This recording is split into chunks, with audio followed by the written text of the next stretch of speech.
లైఫ్లో వచ్చే ప్రతి గొడవలో దూరిపోవాల్సిన అవసరం లేదు. ప్రతి విమర్శకు సమాధానం చెప్పాల్సిన పని లేదు. కొన్నిసార్లు సైలెంట్గా వెనక్కి తగ్గిపోవడం అనేది గట్టిగా అరిచేదానికంటే ఎక్కువ పవర్ చూపిస్తుంది. మీరు దేనికోసం మీ శక్తిని ఖర్చు చేయాలో సరిగ్గా ఎంచుకోవాలి. ఎందుకంటే కొన్ని గొడవలు గెలవడానికి కాదు, కేవలం మీ సంతోషాన్ని లాగేసుకోవడానికి మాత్రమే జరుగుతాయి. ఒకరిని నిజంగా ఒప్పించలేమని మీకు అర్థమైనప్పుడు, మీ మాటలు వేస్ట్ అవుతున్నాయని తెలిసినప్పుడు అక్కడితో ఆగిపోండి. మీకెదురుగా ఉన్న వ్యక్తి కేవలం మీపై గెలవడానికి మాత్రమే పోరాడుతున్నాడని తెలిస్తే ఇక ముందుకు పోవద్దు. మీ మనశ్శాంతి ఈ ప్రపంచంలో ఉన్న ఏ వాదన లేదా గొడవ కంటే చాలా విలువైనది.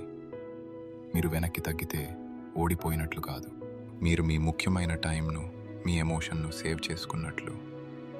నిజంగా ముఖ్యమైన వాటి కోసం మీ బలాన్ని దాచుకోండి. వేరే వాళ్ళ టెన్షన్ను మీ భుజాలపై మోయడం ఆపండి. ప్రశాంతంగా వెనక్కి తిరిగి మీ దారిలో మీరు నడవండి. మీరు ప్రశాంతంగా ఉన్నప్పుడే మీకు నిజమైన గెలుపు వస్తుంది.